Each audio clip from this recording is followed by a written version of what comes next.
Çox insanlar səni nə o vaxt, nə də indi həqiqətən də tanımırlar.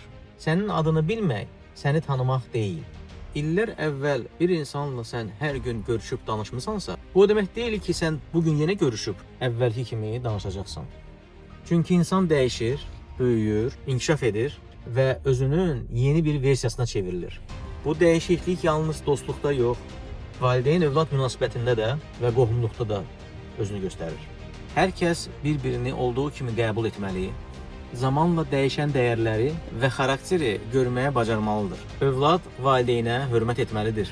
Amma valideyn də övladın əməyini, zəhmətini və uğurlarını görməli, onları qiymətləndirməlidir. Təəssüf ki, bəzi valideynlər övladlarının nailiyyətlərini görməzdən gəlirlər.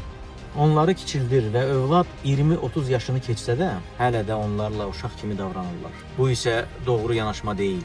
İnsan böyüdükcə onun dəyərini, məsuliyyətini və sözünün çəkisini tanımaq, bilmək lazımdır.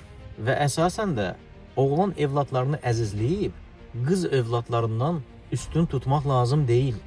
Unutmayın, insan dəyişir. Dəyişən insana köhnə gözlə baxmaq ədalət deyil. Hörmət yaşla ölçülmür.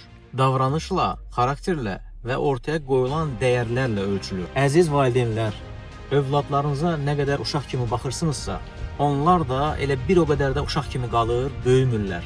Dəyər verdiyiniz yerdə inkişaf, kiçiltmədiyiniz yerdə böyümə baş verir. Əziz dost, bu fikirlə razısansa və mənimlə yenidən qarşılaşmaq istəyirsənsə, məni izləməyə davam et.